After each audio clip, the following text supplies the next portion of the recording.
Hi everyone, my name is Anita Venkatesa and I'll be doing a presentation on Pripyat, Ukraine, specifically the Chernobyl nuclear reactor explosion.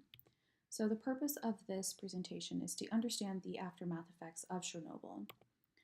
So within this, I'll be giving a brief introduction as to what is Chernobyl and what exactly happened, and then go through some figures that can highlight the aftermath effects.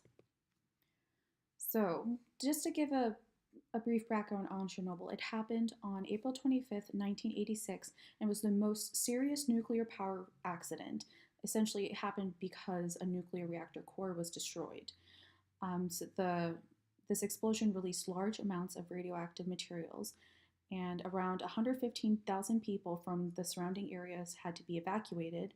And immediately afterwards, another 220,000 people had to be relocated from the immediately affected area, being Belarus, the Russian Federation, and Ukraine. So here we can see in the map the affected areas, again, as I stated before, Ukraine, where the explosion happened, Belarus, and Russia. So the main people that were affected in this explosion were the first population being workers, including liquidators, emergency and recovery operations workers.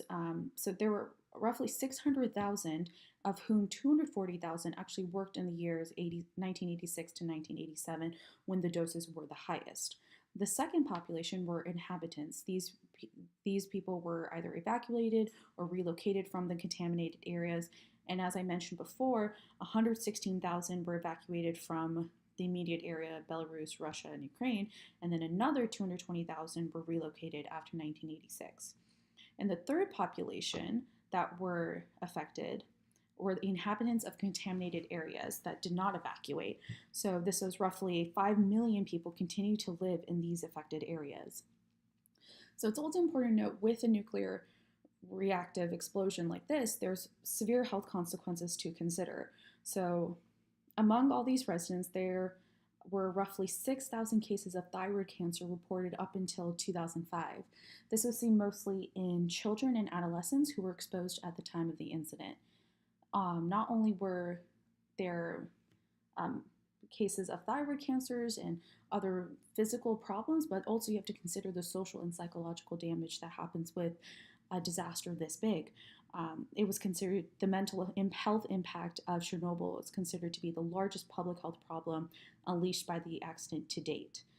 Several international studies said that the anxiety levels of the people affected were twice as high as those who were not exposed, and also that they were more likely to report multiple unexplained physical symptoms because they felt that they were adversely affected by the Chernobyl. Physicians were known to diagnose them with a Chernobyl-related health problem. So in my first figure, I just wanted to highlight the affected populations at the time of the incidents. So here in the darker green, it's reflecting the residents that make up a majority of the people affected, being 270,000. The next largest population were the recovery workers at the time that were in the immediate 30-kilometer zone, and this comprised of 200,000. And lastly, were the evacuees, comprising of 116,000. The second figure I wanted to show shows the estimated mean effective doses in millisieverts for those populations that I mentioned previously. Just to clarify, a millisievert is the average accumulated background radiation dose to an individual for 1 year. So essentially it's measuring whole body radiation.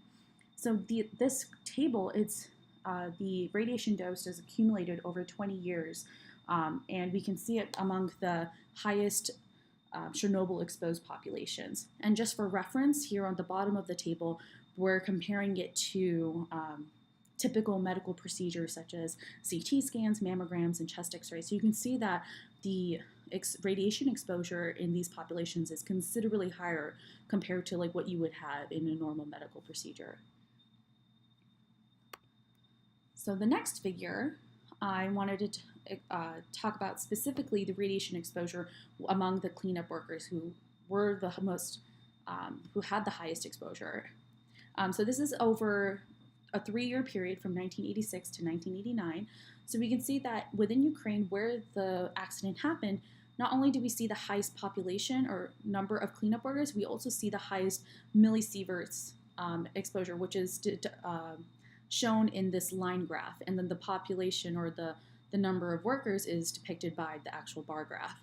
So as we move away from the explosion site, we see that the numbers both of the radiation exposure and the number of workers decreases. So as I mentioned before, thyroid cancer was a huge concern in the aftermath of this accident. And here, this figure is showing the mean thyroid doses at the time of the accident. So this is being represented in the units gray.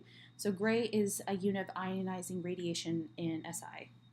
So the reason why thyroid is of such concern because it's the highest organ-specific dose was to the thyroid gland, and this was primarily through the ingestion of milk contaminated with radioactive iodines, specifically iodine 131. So these numbers were based mainly on 350,000 direct thyroid exposure rate measurements among residents in Belarus, Ukraine, and Russian Federation within a few weeks of the accident. So doses varied with age at the time of the incident, level of ground contamination, and the rate and source of milk consumption. Oh, and just to clarify, so within these three lines, so the orange line is highlighting Pripyat, Ukraine. The green line, or the lighter green line, is showing it for the Gomel region in Belarus, and the darker green line is showing it for the Bryansk region in Russia. So my last figure that I wanted to discuss is to highlight that even after, like nearly a decade after the incident, there's still contamination in these areas. And so I wanted to highlight the number of people living in areas that are still contaminated, specifically with cesium-137. So here, and the graph is depicted in Becquerel units, and this is a SI-derived unit of radioactivity. So essentially, it's the quantity of radioactive material in which one nucleus decays per second. So here, these are at the bottom of the graph, it shows different amounts of the cesium. So 37 to 185 being the least, then 185 to 555, and then 555 to 1,480. So the orange bar is Belarus, the lighter green is Russia, and the darker green is Ukraine.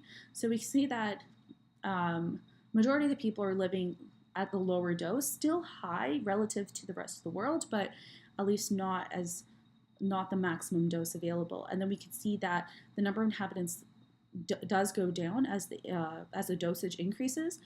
We see that Ukraine in the 555 to 1,480 is, you don't see the graph, but there are people there. It's 3,000 people living. Also keep in mind that the numbers depicted here are in thousands. So that actually would make sense, seeing as how a majority of the area, the immediate area surrounding the accident, has been evacuated and closed down.